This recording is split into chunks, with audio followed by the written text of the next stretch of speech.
The UN resolutions have no place whatsoever in any bilateral discussion between India and Pakistan. The entire discussion has got to be on the basis of Simla Agreement, and the UN resolutions should be in the waste paper basket. If you're supporting the UN resolution, I'm sorry, you're not supporting India. India's stand is that the UN resolutions don't count. Are we going to be welcome in a defense, security, and technology partnership where China and Pakistan are joined at the hip? Are we going to be able to rely on a country that has today become an associate of China?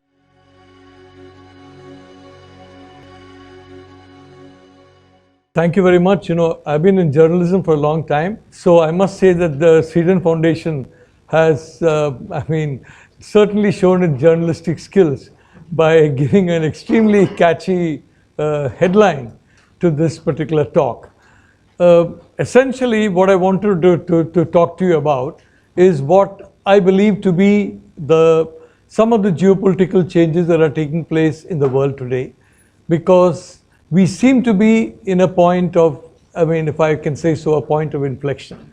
A similar point was reached, for example, in about 2012, 2013, 2014, leading to a great war. Similar points were reached in different periods of history, and we have a point of inflection today. Going back to journalism, for example, if you're looking at any city, the number one newspaper in a city pulls in around 70% of the advertising, of the total advertising.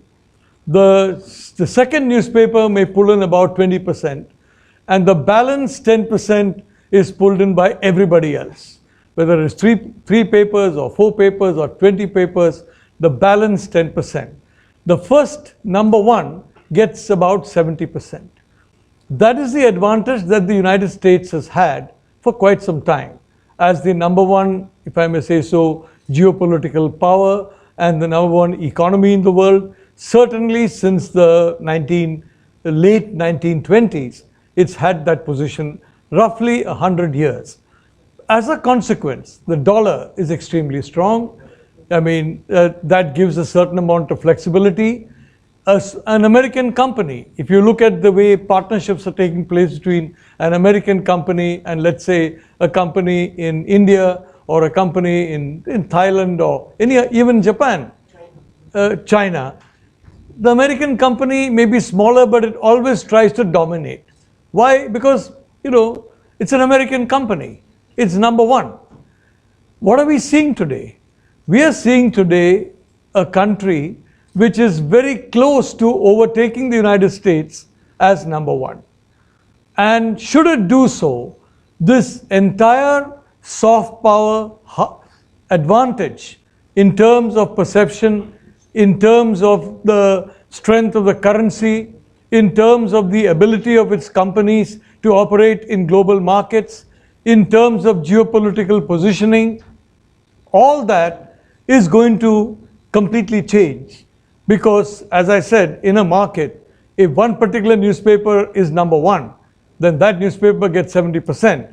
If tomorrow the second paper becomes number one, very, very soon, in a matter of 10, 11 years at most, usually 3 or 4, that newspaper is going to get that 70% if it holds on to the number one position. Today, one particular country, I think it's very clear what that country is very close to assuming that number one position.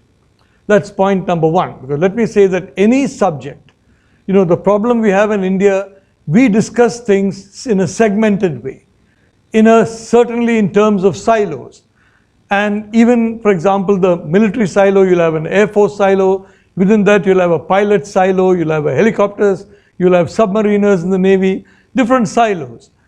And the reality of the situation is, you need an integrated 360 view to come to a formulation of policy in a country as large as India.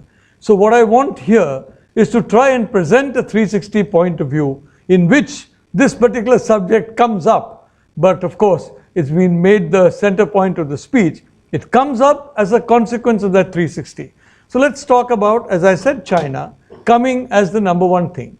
That's not all. There's a difference between the American system and the Chinese system. And some 35 and odd years ago, I took a decision that, look, I'm going to concentrate on two countries, the United States and China. I don't know why it happened. Maybe I looked at the Pacific Ocean and I saw these two countries facing each other. Maybe they were of equivalent size in terms of area. I can't go into the reason why I chose these two countries, but I decided to concentrate on these two countries, visit them often, study them often, and try and map their trajectory as much as we can. You know, the Department of Geopolitics, we started that in Manipal in 1998, and we have set up a department if you come there.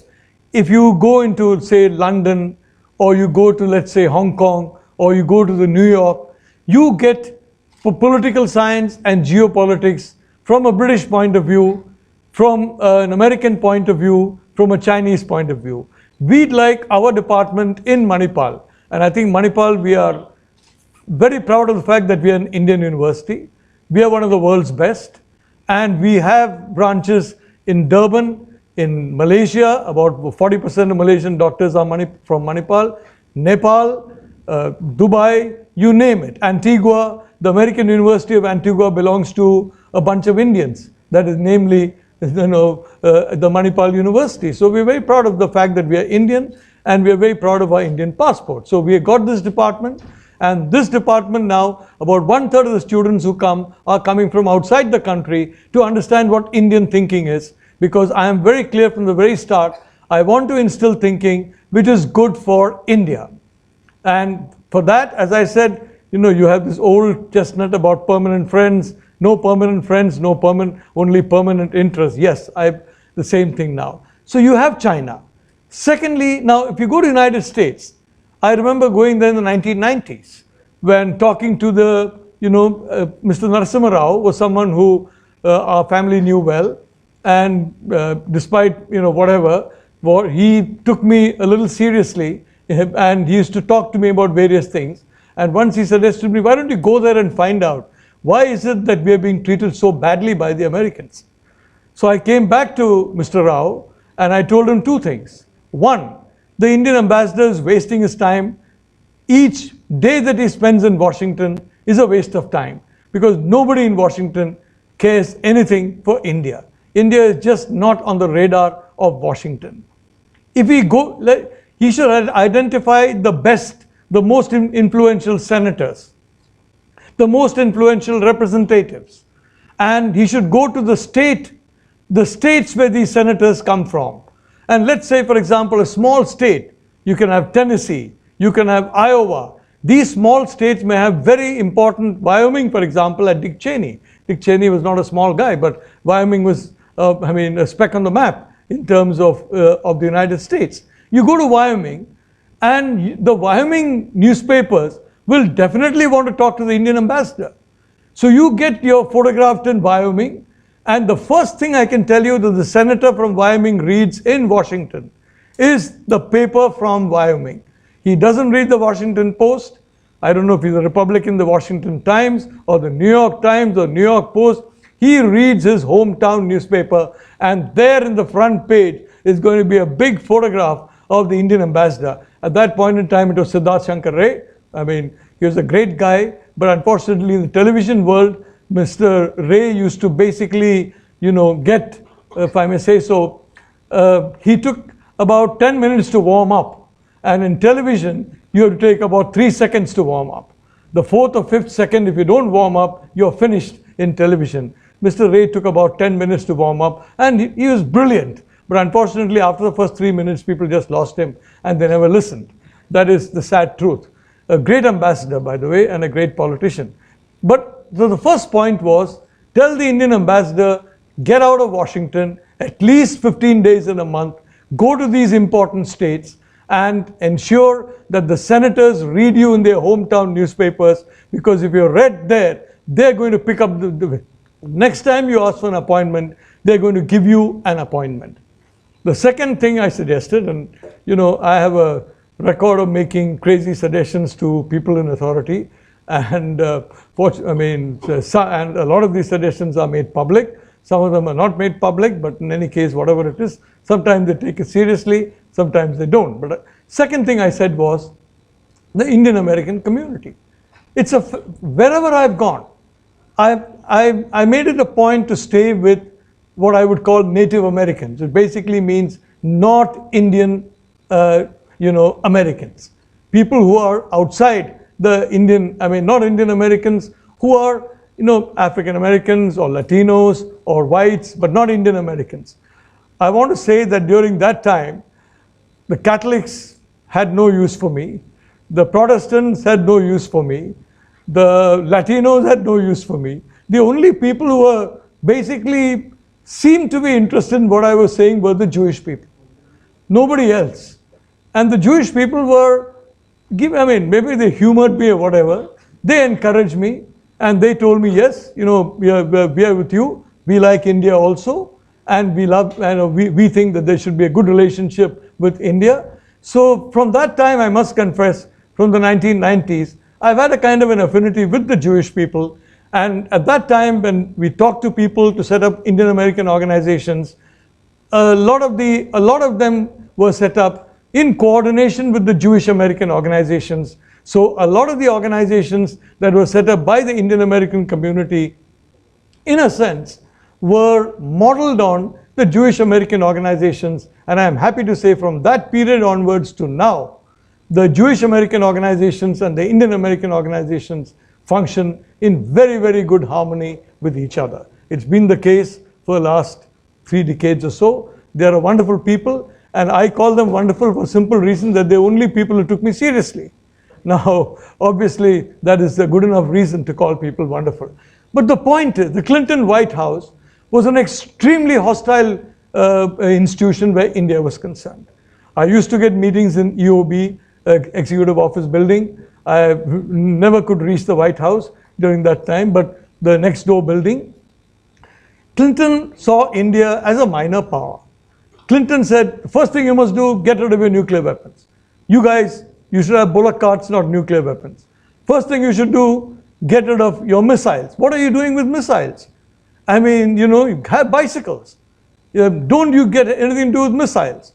On Kashmir, for heaven's sake, you have these lovely Kashmiri people who have just thrown all the pundits out. What could be more wonderful than that? Give them Kashmir. Make Kashmir a Wahhabi zone. And Mr. Clinton put a tremendous amount of pressure, and I have to say this for P.V. Narasimha Rao, very quietly, very silently, and very effectively, he resisted that pressure. He continued our program on missiles. He continued our program on nuclear testing. Unfortunately, he didn't test himself. Dr. Manmohan Singh stopped him from testing because he said the economy will implode if you test. If he had tested, I believe he could have come to power the next time. But he continued that, and on Kashmir, he held the line. So during that period, the same bunch of people who are now screaming at us for 370 were screaming at us to get out of the valley completely. BBC, CNN, you name it, all of them, New York Times, Washington Post. Well, at that time, we were much weaker than we are now. At that time, we didn't cut and run. And so I'm very confident at this point in time when we are much stronger and the geopolitics has changed a lot, we are not going to cut and run. The point I want to make is, if the White House doesn't like you, fine, go to Congress. In the Congress, if the Democrats don't like you, fine, go to the Republicans. If one section of the Republicans don't like you, fine, go to the Tea Party guys. Go to the hardcore Republicans. And frankly, as I said, the good news was during the Clinton White House, the hardcore Republicans were seen as low life. Nobody had any time for them. They couldn't get jobs in think tanks. Nobody would publish their articles like me during the time when, right from Mr. Vajpayee's time when Sonia Gandhi was very powerful. I was completely driven away from writing anything in Indian newspapers. The only 2 newspapers would carry me. One was called Radiance of Jamaat-e-Islami. The other was called Organizer of the RSS. So I'm the only guy who used to regularly write for both the Jamaat-e-Islami and RSS. And if you check these newspapers, you'll see a hell of a lot of my writing. Unfortunately, nobody else carried it because they felt, if I don't like Sonia Gandhi, there must be something wrong with me. And possibly they may not be wrong. But anyway, what I want to say is, you have multiple ways and multiple doors in the United States. China is very different. In China, you have the Communist Party core. And if you don't have an access to the Communist Party core, or the Communist Party core suddenly decides that it doesn't like you, every other door is shut to you. I am happy to report that I've been an early supporter of Mr. Xi Jinping. During the Bo Xilai period, I strongly backed Xi Jinping. I have been supporting and saying good things about him ever since. So whenever I go to Beijing, fortunately, I think a reasonable amount of doors are open to me.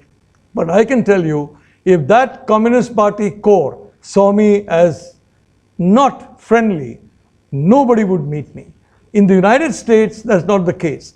If the Trump White House did not see me as friendly, there are at least 20 other locations where I could go. Today, I find, for example, in India, a lot of think tankers are coming here. 90% of those think tankers are Democratic Party think tankers or Republican think tankers who said that Trump is a disaster and should never become president. Now, Mr. Trump, for some reason, didn't like such people. You know, I am sure that they all believe that the more you attack somebody, the more that person should like you. Mr. Trump, unfortunately, is very different. If you attack him, he doesn't like you. If you say nice things about him, he likes you. So 90% of the people that we are wasting time on in India, frankly, the people who come and we are giving them access to all kinds of important people, are people who have absolutely zero influence in the Trump system in Washington. And like it or not, today the Trump is the 45th president of the United States, not Bill Clinton, not George W. Bush or anyone else. So 90% of these great think tankers are think tankers who are completely out in the cold. I mean, I remember my memories of going to these think tankers that were out in the cold because they're the only ones who opened their door to a guy who came from India. Nobody else opened the door. The Clinton was completely closed to Indians. Anyway, so that's the difference. And this is a country. Xi Jinping is an extremely, if I may say so, determined leader of his country. He is following in the path of Chairman Mao, for example. When Mao made that speech, I encourage you to go into YouTube and see that speech. China has stood up. What he meant was China is going to reclaim its position as the middle kingdom, as the #1 kingdom in the world. The same situation is now there so far as Xi Jinping is concerned. And Xi Jinping has fused Mao with Confucius. He's fused Mao with tradition, with the Communist Party, with anything that is Chinese, and is now focusing a lot on the technologies of the future, such as, for example, artificial intelligence and locations like that. Let's say during the 1930s that any one country, I mean, let's say, Japan, for example, focused a lot on the atomic bombs and focused on building atomic bombs. And so by 1937, 38, 39, Japan got the atomic bomb. I think the history of the war would have been very, very different. Xi Jinping knows that the future tomorrow is artificial intelligence. The future tomorrow is space-based weapons, laser and various other systems. He knows all these things, and a tremendous amount of money and effort is now going in to ensure that the Chinese move as #1 in all these systems. If you look at Huawei, for example, it's at least 2 years ahead of the nearest competitor in 5G. If you look at artificial intelligence, the Chinese, I think, are definitely have the edge over the Americans on many of these technologies that are cutting edge and that are futuristic. Now, 5G is a futuristic technology. I mean, I'm the vice chairman of the Manipal Advanced Research Group. A lot of very good advanced research comes in Manipal, and I'm happy to tell you, as the vice chairman, I know nothing about any of this. I'm a complete layman, but I think I can look at a person in the eye and find out if the guy is worth supporting or not, and whether he's intelligent or not, and that's my role. As to what he's doing, what he's saying, what he's presenting on all kinds of slides, I'm sorry, it's not for me. Slides are not my scene anyway. But what I want to tell you, this steady march is happening so far as China is concerned. Now, you have this Belt and Road project. The Belt and Road Project essentially is a project where the Eurasian landmass is sought to be brought together and linked together through this network. It's a project for the Chinese diaspora. And Xi Jinping is basically saying, look, if you're ethnic Chinese, you can be in Calcutta, you can be in Bangkok, and may I tell you that whether it's Malaysia, whether it's Thailand, whether it's the Philippines, whether it's Canada, in large parts of the world, ethnic Chinese are very much on top so far as business is concerned.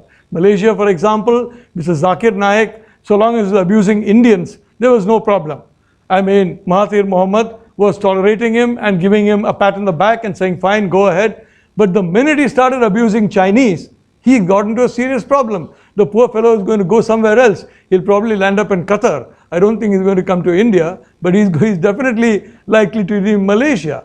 So the same thing happened even in Pakistan, you know, where you had some people who went and abused the Chinese, and lo and behold, Mr. Musharraf went into the Lal Killa and went. So the point I'm trying to say is, systematically, the effort is there to have, I would not use the word domination because, you know, I'm friendly with the Chinese, I'm friendly with the Americans, I'm friendly with both. I'd like to remain friendly with both. But definitely the number one position in the Eurasian landmass. And the Eurasian landmass is the second most important, if I may say so, geopolitical structure in the world. The most important geopolitical structure in the world is the Indo-Pacific. Some of us have for a long time been saying the Pacific and the Indian Ocean need to come together, and it's come together in the form of the Indo-Pacific. That's the most important. So today you have China as very possibly, in my view, already the number one influence in the Eurasian landmass. Inside Europe today, whether it's Greece, whether it's Bulgaria, whether it is Italy, country after country is now becoming more China friendly than US friendly, country after country.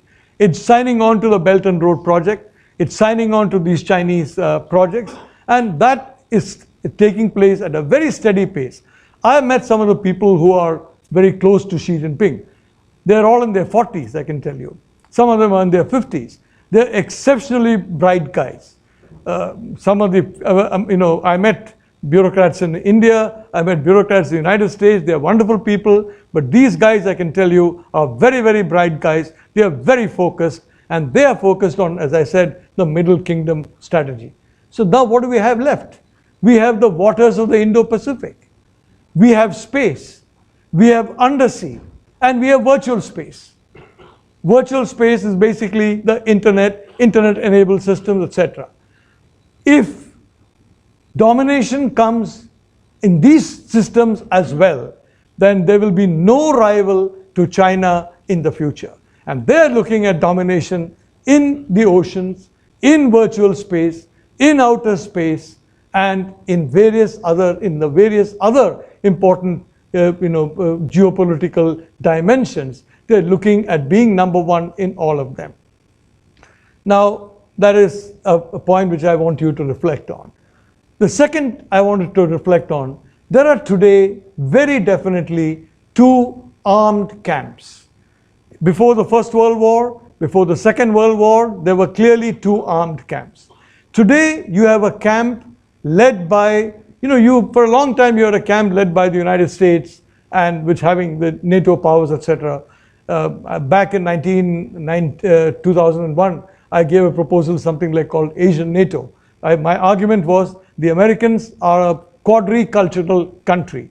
There's Asian culture, there's Latin American culture, there's African culture, there's European culture. It's not a unicontinental, unicultural thing that's only European. So if you want to deal with Asia, have a separate arrangement with Asia. Don't bring these pesky Europeans in, because we have memories of their colonial this thing. And I in my view, in Afghanistan, Iraq, Syria, Libya, all these places, because the former colonial powers were brought in, it is part of the reason why they made such a big mess of that. But the point I want to stress is, today, there's an alternative and a very powerful military alliance that has come up. There's China, there's Russia, there's Pakistan, Turkey is now moving there. there is Venezuela, there is Iran, there are some other countries as well.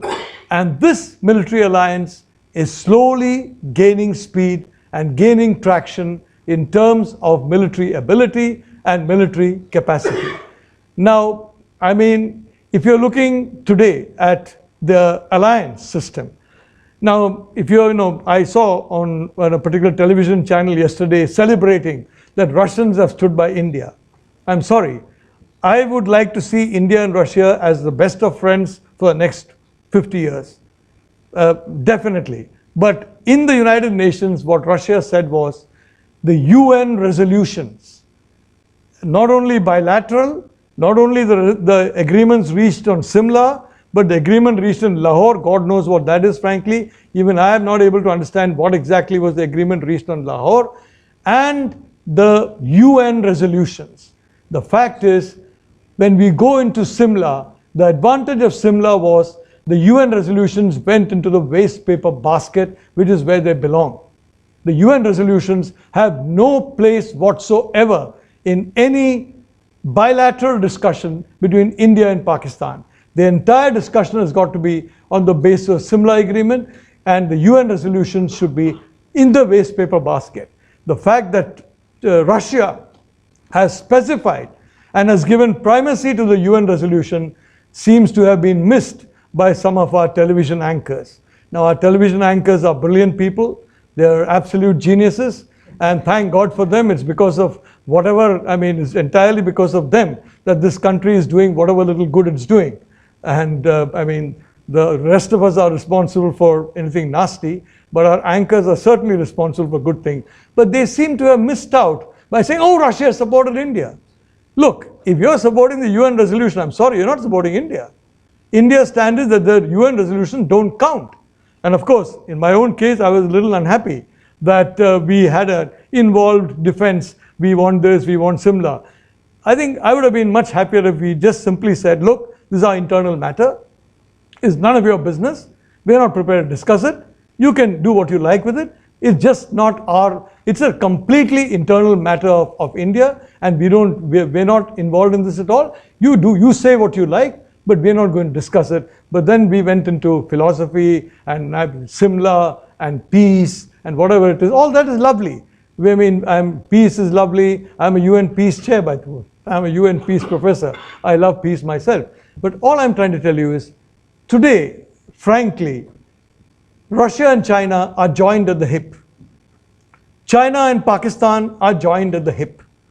If A and C are linked, and B and C are linked, A is linked to C. I think what little mathematics I've studied, I think that's very clear.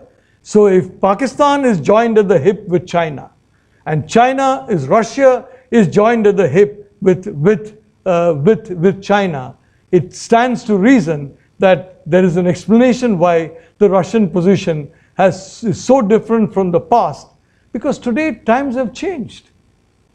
In the old days, in the 1971, for example, we had an agreement, Mrs. Gandhi, I think DP Dhar, Durga Prasad Dhar was the person behind that agreement, a brilliant tactical person, a brilliant genius. In that agreement, Russia was anti-China. Russia was hostile to Pakistan. Russia was, of course, very hostile to the United States. Today, is Russia hostile to China? Is Russia hostile to Pakistan? I'm not sure. I mean, you have a lot of people, I am told that there's been a lot of trolling because the Sweden Foundation went and put S-400 at the top of this particular speech, when frankly S-400 is a very tiny little segment of the whole thing. So I was told a lot of trolling because they're saying you're anti-Russian. Last year they conducted joint military exercises in Pakistan. Well, I can assure you from the information I have, they're doing a lot more that's joint. The Chinese are helping Pakistan big time in technology, and the Russians are helping the Chinese big time in technology. And let's be honest, that route. Russia conducted joint military exercise in Pakistan. That's right. You're perfectly right. So what I'm trying to say is, please don't think today's Russia is 1971 Russia. What about the United States? where does the United States come inside? And again, as I said, there was some trolling about me and the United States.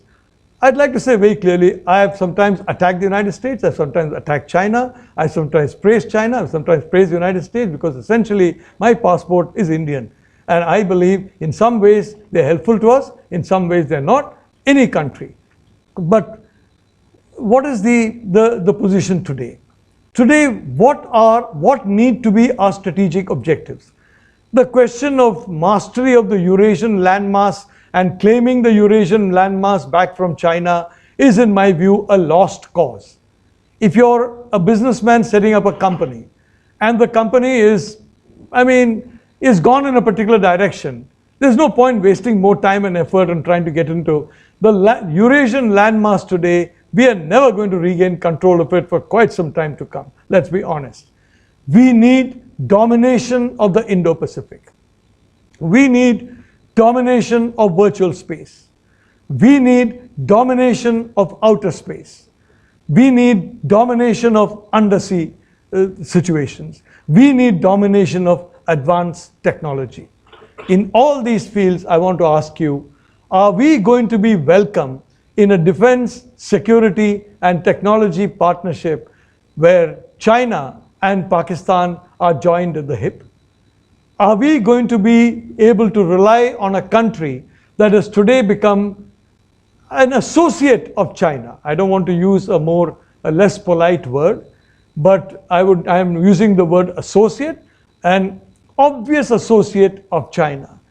From the security point of view, in my opinion, if any of us believe that we have an option of joining the Chinese security system, we'll have to get permission from GHQ Rawalpindi first. So please, let's talk to the generals, let's hand them Kashmir, let's do whatever else they want us to do, and then maybe they'll say, okay, the Chinese can accept you. We haven't even managed to get the veto removed on the nuclear suppliers group. Now the nuclear suppliers group, let me tell you about my university. When the discussions were going on this nuclear agreement between India and the US, my university set up a Department of Atomic Physics because the perception was the TIFR and other things are going to be sanctioned. If you're going to be sanctioned, you can't do research, because if you're a sanctioned organization, 6 months ahead of your research, you've got to give information. Nobody does research in those conditions. Research in 6 weeks or 6 days even may be too long. So there needed to be other platforms where you could do atomic research if these sanctions came. We volunteered, and we have set up a very good Department of Nuclear Physics under Dr. Moini Gupta, a first-class nuclear person, but luckily that is not necessary because the sanctions were much less harmful in nature, and one of the reasons for that was there were 3 or 4 people, myself, Bharat Karnad, Brahma Chalani, and a few others. If you check Organizer and check Nalapat Nuclear, you'll see a whole lot of stuff. The game was very simple. Key scientists would brief me, and I direction them to other people. Some key scientists would brief the others who wrote against it, and we used to write very informed pieces as to why the American stance was wrong and why they had to dilute their stance. And Prime Minister Manmohan Singh would then go to George Bush and say, look, you have all these crazy guys writing all these terrible things, and you have all these things happening. For God's sake, help me dilute your conditions a little, and they diluted their conditions quite a lot. I think we were therefore very helpful, frankly, the kind of articles that I wrote in Organizer. I must have written about more than 20 pieces in Organizer on something I know absolutely nothing about, which is nuclear science, I'd like to say. And I was well briefed. We used to have these briefings early in the morning. Supposing you're a scientist, you take an early morning flight from Bombay to Delhi. You'll have breakfast with me. At that point in time, we didn't have an Aerocity or whatever, so we had to have breakfast in some other place near the Gurgaon side. And 2 or 3 hours later, they would go up and they would give me enough information for my next Organizer piece, which came out fortunately very well. And again, want to become a little more autobiographical here. I was not a friend of Sonia Gandhi, and Mrs. Gandhi got to Mr. Brajesh Mishra and to Mr. Vajpayee, and at least twice, Mr. Vajpayee requested Sudarshan to stop publishing my articles in Organizer. The mistake that was made was, the first time Brajesh Mishra briefed that, look, I am a Chinese spy, so don't carry Chinese spies in Organizer. After 5 or 6 months, when Sudarshan just refused to listen and my articles used to keep coming, again Brajesh Mishra came in the picture and said, you know, this American spy, don't carry his pieces. So I said, I'm Chinese or I'm American, I can't be both. So Mr. Sudarshan decided probably that, look, if he's both American and he's a Chinese spy, he's exactly the kind of person who should write for Organizer. Nobody disturbed me. I kept writing for Organizer right through the period when Sonia Gandhi did her level best. She didn't dare to go after me in Radiance, but she tried very hard to go after me in Organizer. I'm happy to say that Sudarshanji stood by me. The Organizer editor of that time, Sheshadri Chari, stood by me, and I continued writing from them. Anyway, but that's a different story. What I want to say is that I don't believe, frankly, that the Chinese military alliance is an option for India. Now, we can as well say, what is the other alliance? Look, the other alliance, regrettably or not, is an alliance led by a country named the United States. Or we can say we can be neutral. We can sit on the fence and we can be neutral. I'm not very sure that that's the optimum thing for us. I'll tell you why. Domination of the Indo-Pacific is important for us. I would like to see a very strong radar array in the Andaman Islands that can track even a large fish coming through the Indian Ocean. That can only be put together with the help of either the Russians and the Chinese or the Americans. If it's the Russians and the Chinese, I mean, if any of the people who have trolled me can certify that they will not communicate that information with Pakistan, I'll be happy to accept that their trolling is correct. But I don't believe that's going to happen. The Americans are, in my view, the only people who we can set up this kind of a major radar facility with, the way they have in Australia, the way they have in Japan, so that we can track what is happening in the Indian Ocean. Secondly, Wahhabism.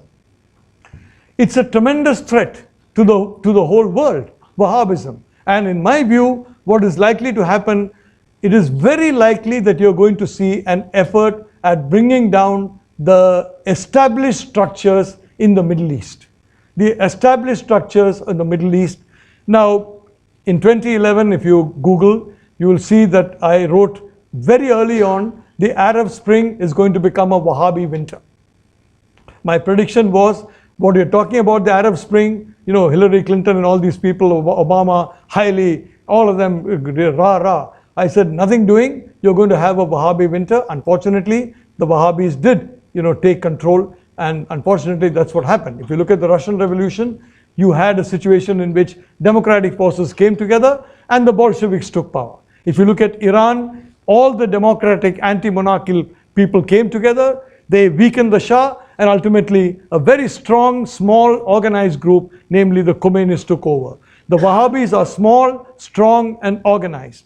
And unfortunately, in that kind, in the kind of chaos that is likely to follow the Gulf GCC countries, if there has a meltdown, these are the guys who are going to take over. That's the reality. If that happens, there are a very large number of Indians who are working there. I don't want to name the exact amount of Indians, except to say that more than 30% come from my home state of Kerala. So I have a particular interest, being a regional fanatic, I have a particular interest in seeing to the security and stability of that. In that situation, we may need to even intervene kinetically to ensure that these structures are able to resist the pull of Wahhabism. We need to get involved in alliances where our alliance has the dominant stake in the Indian Ocean and the Pacific, in the Indo-Pacific. We have lost primacy on the land, on space, in cyberspace, and in the oceans. We have to retain primacy. Personally, I don't see any other way other than an agreement with the United States. And today what's happening, it's happening de facto. You know, we talk about, I mean, the First World War and Second World War, and we talk about the, the policy that we had. We didn't support the British in the Second World War. Look, we had 2.5 million Indians fighting the First World War. We had 2.5 million Indians fighting the Second World War. We had about 12 million Indian auxiliaries in the First World War. 16 million Indian auxiliaries in the Second World War. Frankly, the effort by our very saintly Mahatma to try and prevent people from joining that war did not work.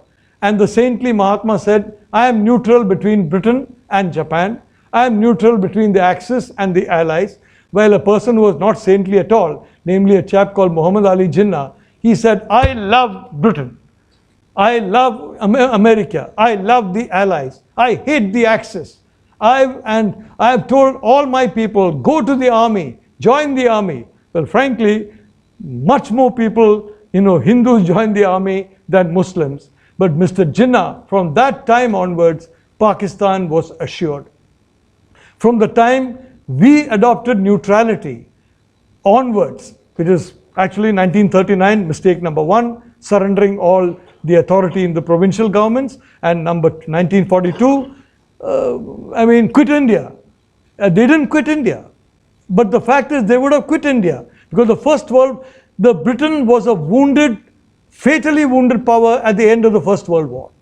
Britain, France, Germany, all these European powers were fatally wounded at the end of the First World War. They were somehow staggering till the Second World War. Second World War, they were collapsed. So there was no question that freedom would come.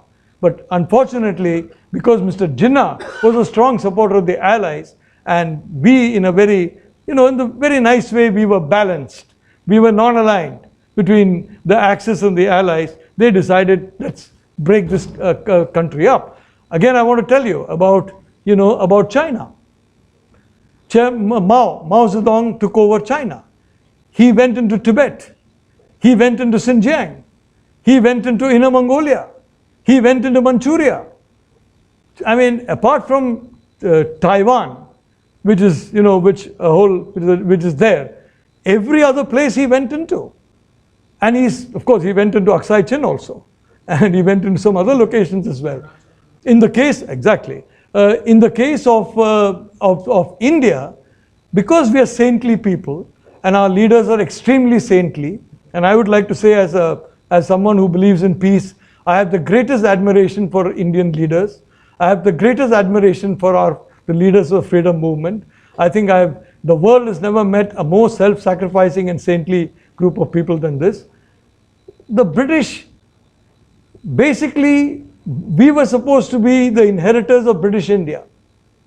British India ran the Middle East. The rupee was the currency of the Middle East. British India ran Southeast Asia. Burma was part of British India. Pakistan, Bangladesh, part of British India. Sri Lanka, part of British India. Nepal, under Rana's keen on coming back. Gwadar, the Sultan of Oman offered it to us. But what we decided, we are self-sacrificing people. So what was left of our India is about 1/3. What China doubled in size, and we were reduced by about more than 40%. If you look at Burma and all that, more than 40%. So that's the difference between that leadership and the leadership that took over power in India. It's a big difference. And I can tell you that leadership has not changed. That single-minded drive towards being the Middle Kingdom has not changed. In 1947, the Chinese economy was roughly 41% of the Indian economy. Today, we are less than 1/5 of the Chinese economy. They must have done something right, and we must be doing something not entirely right. I'm just saying that. So let's be honest. What are our options? A $2.5 trillion economy being neutral in a war? Frankly, we're talking of 5 trillion. Unless you have a minimum of 10 to 15 trillion, and you're talking about strategic autonomy. Strategic autonomy in a country where 83% of our crucial core defense equipment is imported. Strategic autonomy when you have to run for your supply from all kinds of different countries and to get your supply. when about 70% of essential technologies in defense and security are imported? And you're talking of strategic autonomy. We have to keep our strategic autonomy. I mean, what are we talking about? You know, I am from the private sector. I have not spent one day in any government department, anywhere. And I am entirely from the private sector. In the private sector, we survive based on reality. We survive based on our own 2 feet. And we don't survive because of some, illusions, or because of some exchequer, or because we are fed by the state. We survive on our own 2 feet. And our thinking has always been the basis of realism. So we are talking of strategic autonomy. And what strategic autonomy are we talking about? Whether we should be basically running after this country or that country. That's our strategic autonomy. Whether it should be France or Russia or Israel or United States. That's all. That's the strategic autonomy that we're talking about. So I want to say, this is the context in which I was writing about the S-400. As I can say, quite honestly, I think, as I said, in these 2 countries, I have a fair amount of knowledge in these 2 countries. I want to repeat, I have great admiration for both China and the United States. I have a reasonable amount of access in both China and the United States. In that situation, I can tell you, so far the United States is concerned, the S-400 deal, if you do that, you're basically saying you are not interested in a full-fledged military relationship with us. Today's America and today's Russia are different. Today's America is certainly no friend of China. Today's America is no friend of Wahhabism. Mohammed bin Salman. I've written multiple articles supporting Mohammed bin Salman. He has some very unorthodox methods of population control, which I'm not going to go into. But whatever it is, the fact of the matter is, on Wahhabism, for the first time today, if you're a Hindu and you pray in your house, the police cannot come in, arrest you, and sometimes even execute you. For the first time today, boys and girls can walk hand in hand. For the first time today, you can watch movies in a hall, and everybody around you, all your Arab neighbors will see you watching some Hindi movie or some Malayalam, most likely Malayalam movie, I would like to say, because there's so many Malayalis out there. And so you'll probably have as many Malayalam movies as Hindi movies, but you can watch them now. He is the first Al-Saud to challenge Wahhabism. Donald Trump is the first individual to break out of the Wahhabi lobby. Unfortunately, sometimes the lobby gets the better of him. For example, Imran Khan, if you read Sunday Guardian, I wrote a detailed piece from Washington, how the Wahhabi lobby is basically responsible for Imran Khan's appointment with Donald Trump, Lindsey Graham, Tom Barak and various others. And fortunately for me, for my credibility, what I would like to say, the next day the New York Times got a front page report naming some of these people as part of the Wahhabi lobby. So I beat the New York Times by 24 hours. Sunday Guardian beat the New York. What I'm trying to say is that if you want to fight Wahhabism, which is your partner? If you want to dominate the Indo-Pacific, which is your partner?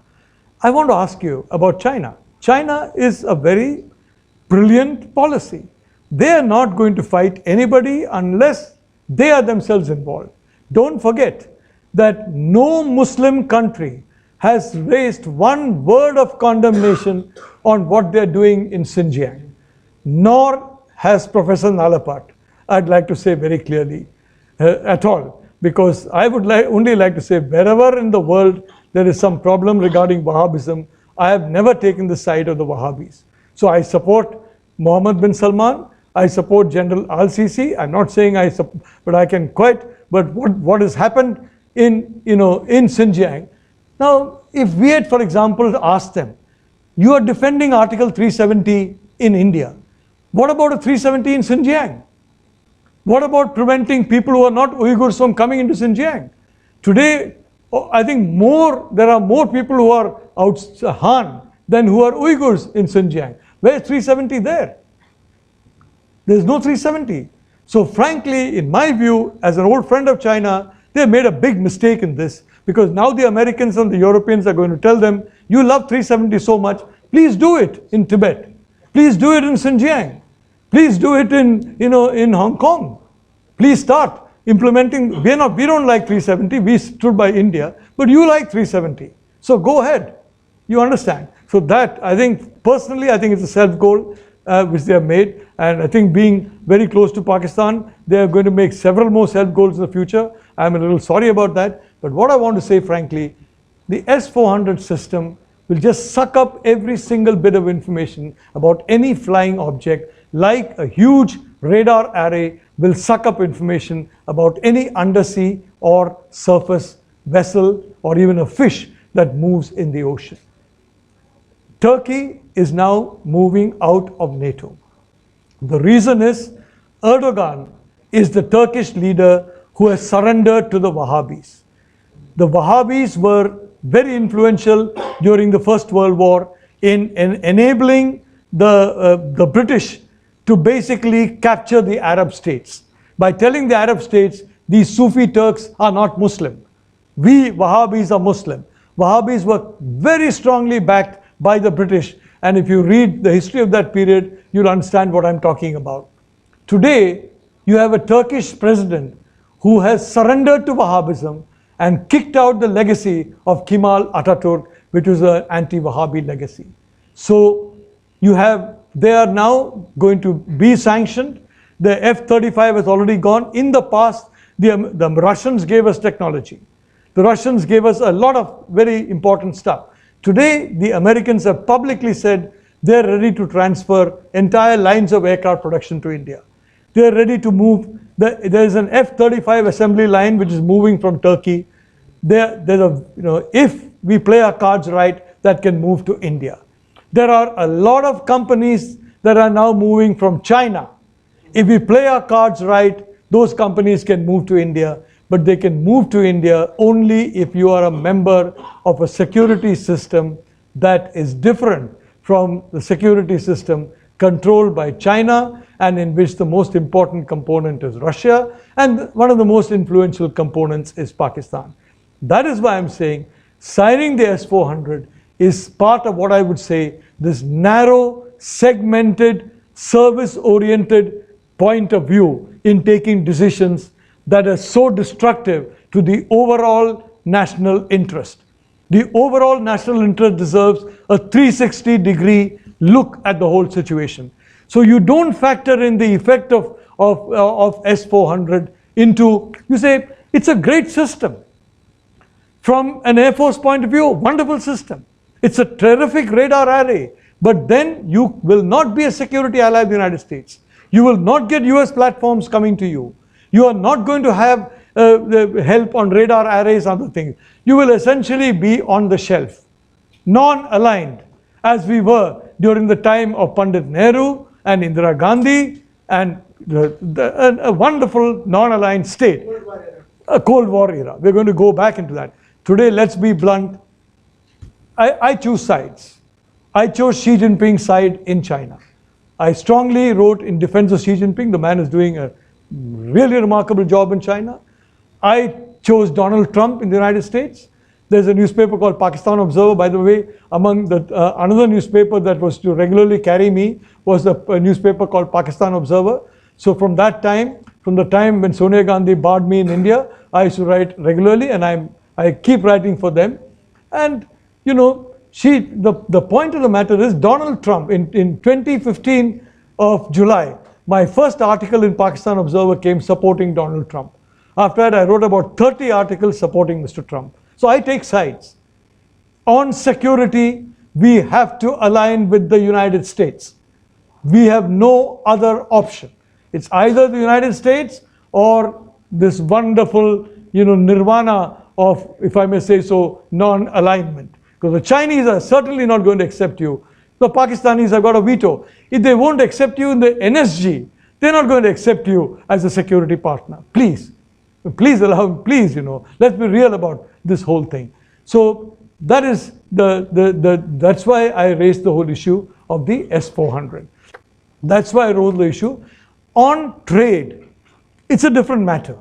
On trade, there are ways in which China can be helpful to us. For example, on mobile phones, about $50 to $55 billion worth of Chinese mobiles we are buying. Yes, a lot of money has been spent on that. My very, very old friend, good dear friend, S. Gurumurthy is extremely upset about that. The Swadeshi Jagran Manch, who knows me very well, and I know them well, I have great respect for them. I have great respect for Guru, by the way, he's really my Guru as well. But they don't like it. But the fact is, because of those cheaper mobiles, about 200 million more Indians have access to the internet. Because they're much cheaper than Korean mobiles and much cheaper than Scandinavian mobiles and much cheaper than American mobiles. So because of the cheapness of the mobile, at least 200 million people have got access to the net. And again, I repeat, Wahhabism, not Iran. I am certainly not in favor of us joining the American crusade on Iran for 2 or 3 reasons. One, we have got access through Chabahar to Central Asia and through Afghanistan. 2, we have already got a very strong Wahhabi terror network which we are fighting. I don't want a Shia network also as a second front in the war on terror. The Shia network is much more deadly than any Wahhabi network. I don't want that. So I'm totally opposed to the way in which we have stopped oil purchases from Iran. In my view, we should have purchased oil from Iran and blocked S-400. I'm not saying, for heaven's sake, give the Russians money. Why only 5 billion? Give them 20 billion. Whatever, but this 5 billion you can give them for other equipment. There's so much of equipment that we buy from them. You don't have to give to them for something that is going to destroy the possibility of a strong security relationship with the United States. That was my only point about S-400. I am not arguing with those Air Force chaps who say it's a brilliant thing. I'm not arguing with anybody else. And you're most welcome to say that, depending on the day, whether I'm a Chinese agent or an American agent or a Nepalese agent or a Sri Lankan agent, you're most welcome to call me that. My point is, we are at a very dangerous point in our history. We need rapid economic growth. We need a 10 to 15 trillion economy. Frankly, I wrote in Sunday Guardian, for the 5 years of Modi, I've only seen 20% Modi. After Balakot and after 370, I'm seeing 80% of Modi. I'm happy. I love Modi. It's a totally one-sided thing. It's completely unreciprocated. But I have great admiration for that man. But he's still got 20%. And that 20% is the finance ministry, which frankly is not doing a good job for the last 5 years, not doing a good job at all, and it is slowing back growth in India. So the 20% that is not Modi is still the finance ministry. I hope the Prime Minister, basically will do something so it becomes 99% Modi. Look, we started Sunday Guardian to support Modi. At that point in time, nobody was supporting Modi. Today we still support Modi, but everybody is supporting Modi. We are surrounded by Modi, people who support Modi. And in those days, we were completely isolated. I don't want to name some very big business people who are considered to be very close to Mr. Modi. We had a supplement, a 40-page supplement, which you can go online and see, as to why Narendra Modi is the best political administrator in India. We tried very hard to get advertising from some of these people who are always hanging around Mr. Modi. Sorry, we can't do it. Ahmed Patel will get upset. Sonia Gandhi will get upset. Chidambaram will get upset. So we didn't get any of those advertisements. I'm sorry to say. I'm a private sector guy. I don't think getting advertisements is wrong. None of them gave us any advertisements. So don't get me wrong, I can tell you. So on that, we are at a very crucial stage in our history. We need to take some very clear decisions. We took a decision in 1939 to give up all our the Congress governments. We took a decision in 1942 to be neutral in a world war. We took many decisions. We took a decision to reject a UN Security Council seat. We took many decisions like that which have come back to haunt us. We gave Tibet on a platter. Yes. I'm sorry to say, you're perfectly right. Exactly. And not just, there are other parts of the world. Bangladesh, for example. Yeah. 1951-52, 430,000 Hindus were massacred in Bangladesh. That was the time to go and take over. Yeah. We had the military. Yeah. Still, Nehru had not destroyed the military by that time. Nothing happened. In fact, it was completely, I'm sorry that Sardar Patel, was not with us. But, as I said, as I said, we are now confronting a very delicate geopolitical situation. We have to take 360-degree correct decisions based 100% on our national interest. It's in this context that I wrote about S-400. And because if this means no security, and I can tell you the happiest countries will be China and Pakistan if we go ahead with S-400. The happiest countries will be China and Pakistan. Russia's biggest gift to China will be the S-400 sale to India. For the simple reason that means their nightmare of a security alliance with America is over. Thank you very much.